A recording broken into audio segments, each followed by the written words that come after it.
Welcome to St. Stephen's.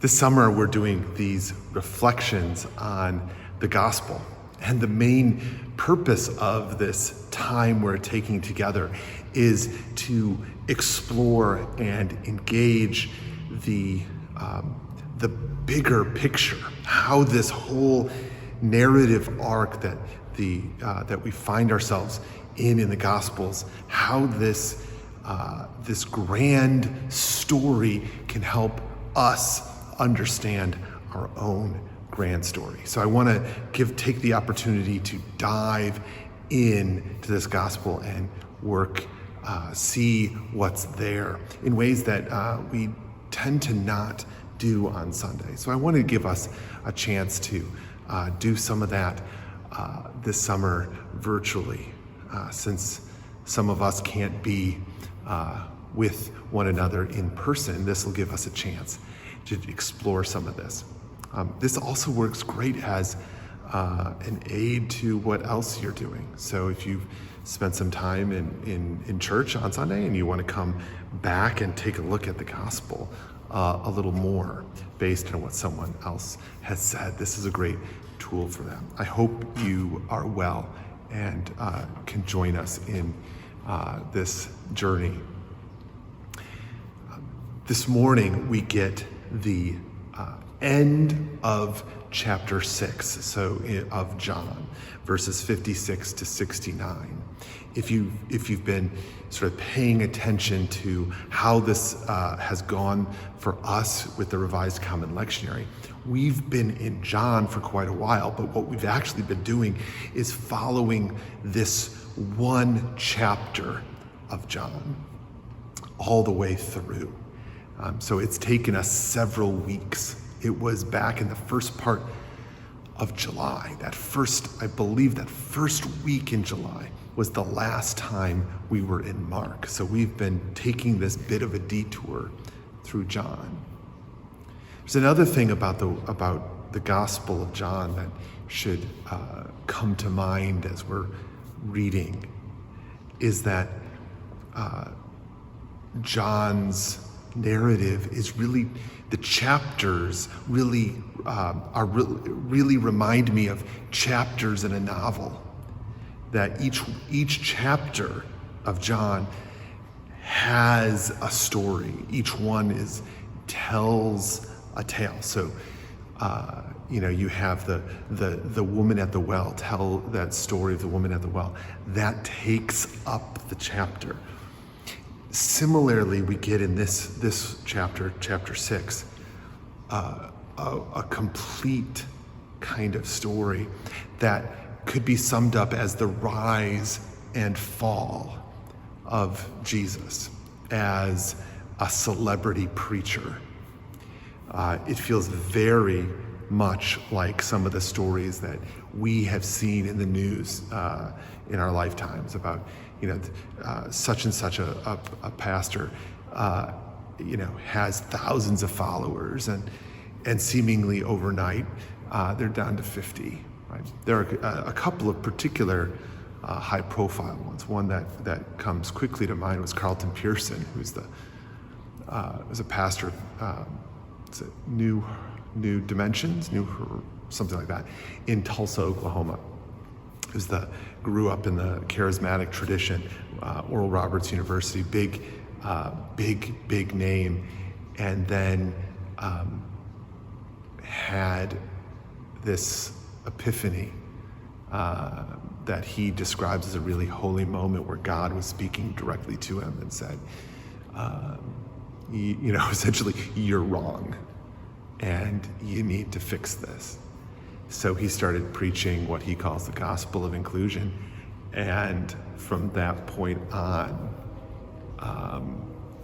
he found himself in deep trouble in his congregation, and people just streamed out the doors. It was a particular remarkable kind of story, but the reason it sort of resonates with this is when we come to this gospel story, this last piece, pretty much everyone has left. We started this chapter with literally thousands of people following Jesus around, not letting him go off, not letting him pray on his own, not letting him take a break, not even letting him eat. Thousands of people demanding his attention. And it ends with virtually all of them gone. And what happens in between is that Jesus preaches a gospel that they don't want to hear. And it makes them mad, and they quit. So there's a story here that is really challenging for us. There's something happening here that is deeply challenging for what we believe about ourselves and how we are supposed to behave in relationship to church. And that's we've been sort of dancing around the edges up to this point. And now we get it. Now we see what has happened. And the results are quite damning for the people. So that's the sort of scenario that we're wrestling with. Let's get in a little bit more specifically. The couple of things that have happened before this moment that we're sort of diving into today. It begins, as I described at the beginning, with thousands of followers. Well, the thing was, this was the feeding of the multitudes, the feeding of the 5,000. So Jesus has seen these people. He has compassion on them. He is sympathetic. They look like they are sheep without a shepherd. And rather than send them away to go fend for themselves, he invites the disciples to feed them. And they don't of course know how that's going to happen. And Jesus says, it's gonna work. You just go find some food and we'll see what God does with it. Right? And lo and behold, they come back with a couple of fish and some loaves of bread. And a miracle of miracles happens. And afterward, Jesus finally is able to get away. And so he goes, takes some time alone. Meanwhile, he tells the disciples, you go on ahead and I'll catch up to you. So they cross a sea. And Jesus catches up to them. Meanwhile, the crowd sort of like wakes up. And it has this image that's kind of like, people being fat and happy because, oh my gosh, they've eaten their fill and now are delirious. It's sort of like Thanksgiving coma after your Thanksgiving dinner.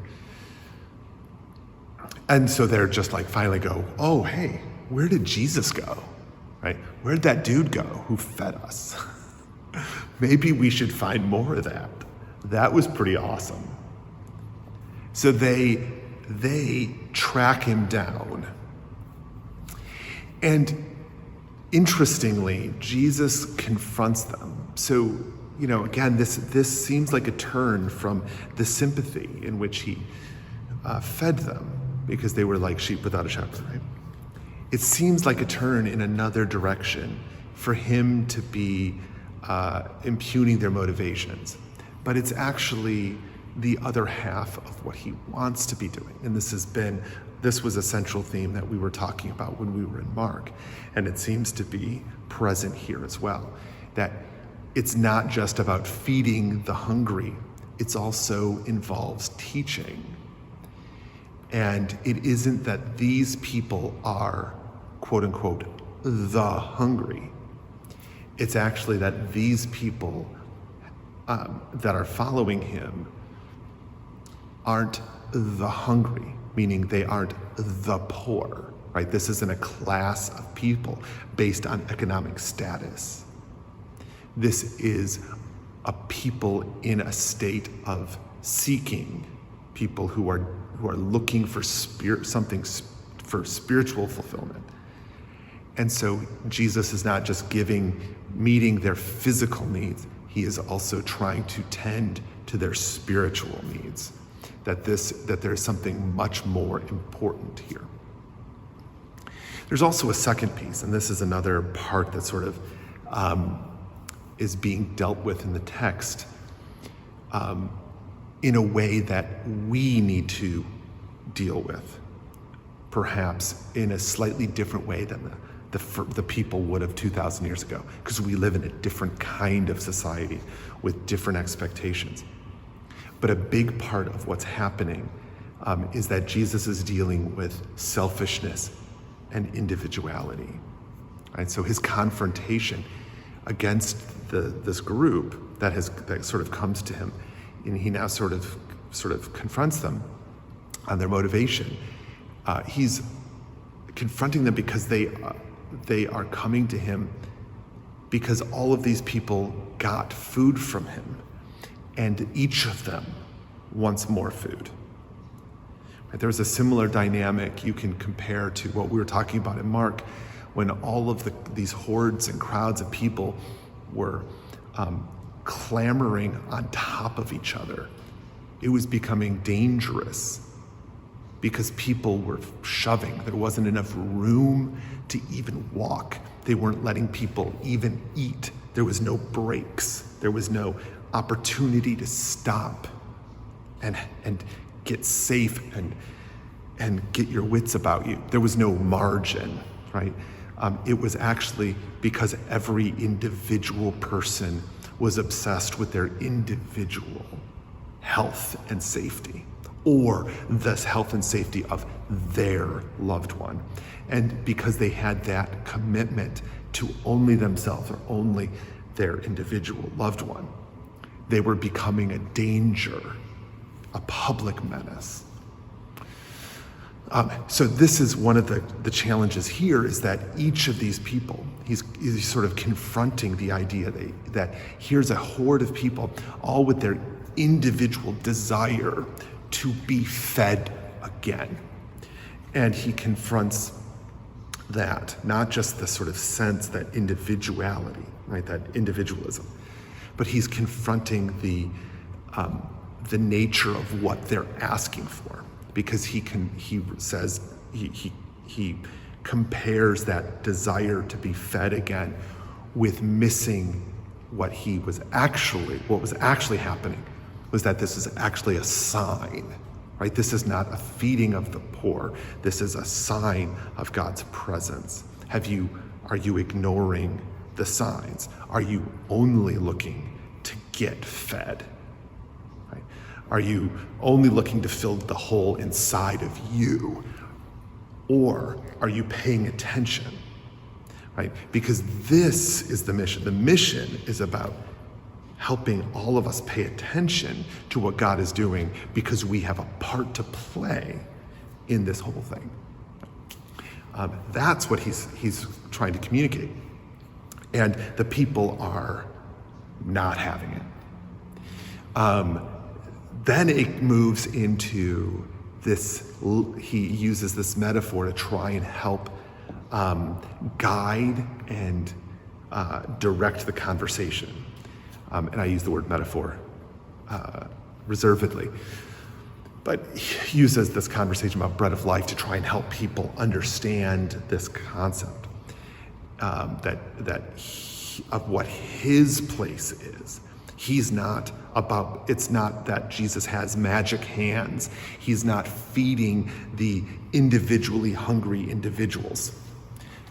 He is here to help us attune the common world to God's presence within it, right? So this is his motivation, and he's trying to sort of help them with their understanding of this, but they don't like it. First of all, they don't like his response, his sort of questioning, interrogating their motives. Then they take his story, his language really literally, like overly literally, ridiculously literally. Then he's confronted by the religious leaders, who they get in, they take him super literally. And then we culminate with this. This is the sort of end of the story in which he's talking about eating his flesh and drinking his blood. This metaphor is about this analogy, this turn of phrase is about attuning us to who Jesus is in relationship to God, right? But this is God's work happening, right? So he's trying to deal with the identity stuff and his mission together, and he's sharing this with people that are struggling to understand it. And then he's confronted with a question that is really familiar to us. It says, when many of his disciples heard it. Right? So again, notice we started with the crowds, we shifted to the religious leaders, and now we're talking to disciples. So people who are already committed to this project. And they're now questioning him. This teaching is difficult. Who can accept it? They ask. I can't tell you how many times I've tried to share what I hear in the gospel, even using Jesus's words, and I have somebody tell me, well, that's too hard. I mean, who could even do that? Or that's utopian. That's the language we use when we want to dismiss the idea. So this language that the disciples are giving Jesus 2,000 years ago. Same thing we hear now about the very same idea. Jesus is talking to us and we go, I don't know, it seems hard. It seems too hard. Right? That should give us pause. Anytime we start to use that phrase, notice what's happening is we are utterly dismissing what Jesus has said or is about to say. Right? It's a wholesale dismissal. We don't use that phrase to say, we rarely use that phrase with the intent to continue to explore what Jesus is trying to communicate to us. We rarely use that as the sort of connective tissue between like, ooh, this is what he's saying then. Well, that seems really hard. How would that work today? That's a fair question, but usually we're asking it, we utter it to dismiss. That's too hard. So we're dismissing not some random idea. We're dismissing the very things that Jesus is arguing. And I think Christians who do that straight up really ought to rethink what's happening, right? So anyway, this is their question. This teaching is difficult. Who can accept it? But Jesus, being aware that his disciples were complaining about it, right? Earlier in the chapter, he asked them to stop complaining. He asked the crowds. He invited the crowds to stop complaining. So there's a notice that the return of complaint. He says, "Does this offend you?" Then what if you were to see the Son of Man ascending to where he was before? It is the Spirit that gives life. The flesh is useless. The words that I've spoken to you are spirit and life, but among you there are some who do not believe in this. It talks about knowing that some of these, who's going to betray him, who doesn't believe, this sort of knowledge stuff. And he says, and for this reason I've told you that no one can come to me unless it is granted by the Father. Now he's already just sort of described that this description that it isn't, that even though people came to follow him for their selfish reasons, he's saying, he also earlier said that people don't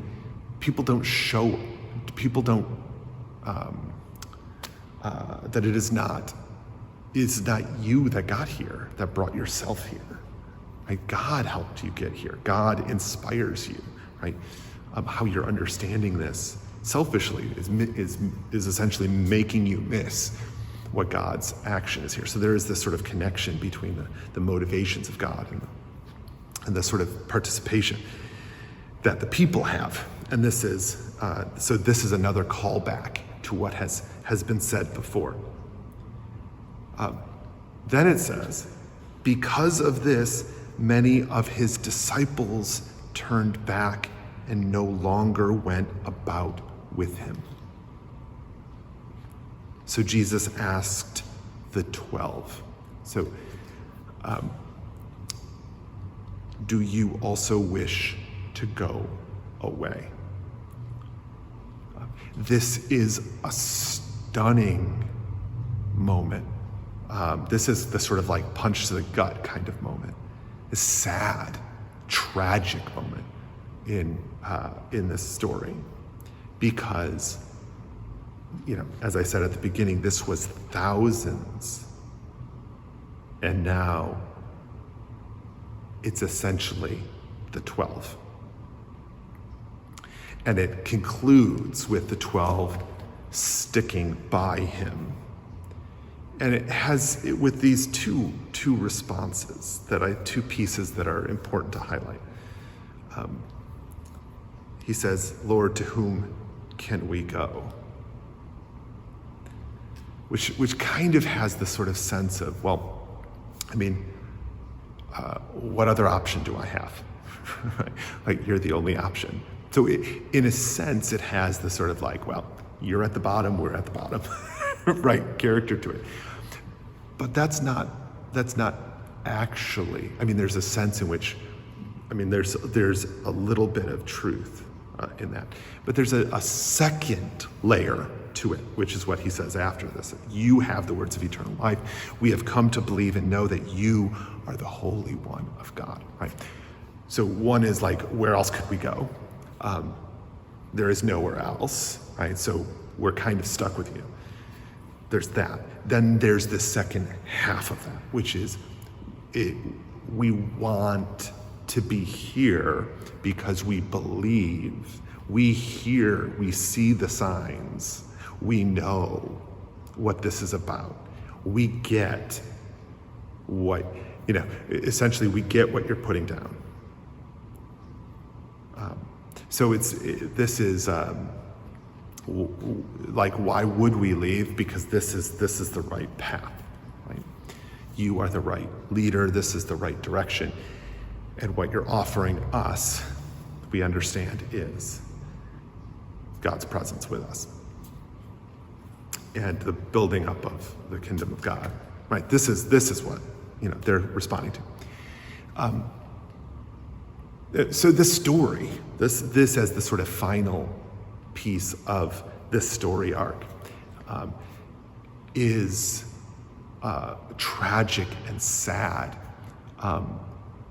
and yet ends with this uplift, this moment of joy, actually, this moment of revelation. A sense in which there's a sense here that much as the sort of holy remnant, that says, no, we get you, Pastor. I know you were preaching some hard stuff, and we get it. There's a way in which just for the sake of Jesus's ego, right, or the sake of the relationship of Jesus to these disciples, right? There's a sense there, right, in which this is a bit of a happy ending for them. But it's really way bigger than that, because this is actually for the ministry a bigger endorsement than anything else. This is a moment in which they are demonstrating their understanding, demonstrating the need to turn from what we might call today a consumerist mindset of their religious faith, where they can just show up, get fed, and then turn around and go somewhere else when they hear something that they don't like. Right? It's actually about participating in a journey for their lives that is happening. That's actually a really great place to stop, but there's an element I just wanted to share, which is to notice one of the techniques that John uses as a writer, and it's something that happens, and I want to highlight it because I think it's a beautiful. It has a beautiful, subtle quality to it. This story started on, I think, the story really started on the other side of the sea, right? The story started over there where there was the feeding of the multitudes, and they cross the sea. The crowds catch up. And while Jesus is talking, we as the reader don't realize, but what's happening is we're being transported. So the conversation begins in one place and ends somewhere else, right? So it's essentially, so think of it as starting on the shoreline, talking to the crowds, and suddenly it moves into talking to the religious leaders, and we find out they're in a synagogue. I think those who are very literal minded would be confused by the narrative. So where are we? Like, where are we supposed to be? Where did this happen, right?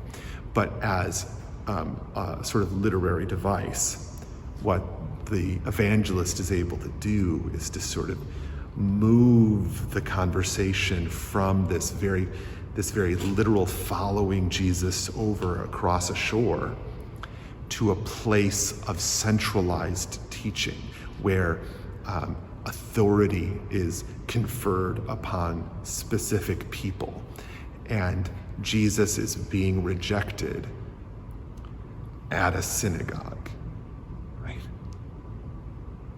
This isn't crowds of people going, and flitting away. This is now becoming a place of authority where the authority is rejecting, where he has the authority and he is being rejected by his own followers in the place where he has the authority. That move, there's a similar thing that happened. This is a move that happens in other places in John, but one of the ones that jumps to me is, I was thinking about this a couple weeks ago with Nicodemus, that chapter, in chapter 3, when Jesus meets this man named Nicodemus in the dead of night. The man comes to him, looking for him at night when no one can see him. And then by the end, this conversation with a single person is sort of transformed into a conversation he's having with his followers, right? This is a way in which John is able to convey to the reader in really kind of a subtle way, a transition from one piece to another. So this individual has an individual question that he's very interested in, and suddenly, without our noticing, Jesus is teaching the people about a thing, right? Similar thing here, where Jesus is teaching the people who are following him, and now we're shifting into that place of authority, and this triple rejection, right? Rejected by the crowds, now being rejected by the religious authorities, and then finally being rejected by some of his closest followers, his disciples, his students. Essentially people who signed up for the class, people who who've already paid tuition, right? And they're now dropping out of school, right? Because they don't like what they've heard. We're going to come back next week into Mark, but this story arc that we've been on, this storyline for the chapter 6 of John, has been one that has been full of real deep resonance with how we respond to what we're experiencing in our world, with our own relationships to the church, to our faith, to Jesus, to God, how we respond to our community, what it is to hear a sermon we don't like, or to hear preaching that challenges us when what we want is comfort. Dealing with the notion of who we are to each other, individuals or a community. There's so much richness in this section that speaks to all of it, but the sort of unyielding question of it all, and the sort of central piece that I want to leave you with, to spend some time wrestling with, is that question of sort of being challenged in the midst of this, being challenged by Jesus, and what happens when we sort of dismiss what Jesus is trying to tell us, that dismiss the things because we see it as unrealistic, or we see it as sort of impossible. The idea that we would dismiss Jesus rather than figure out how to re-examine our thinking, right?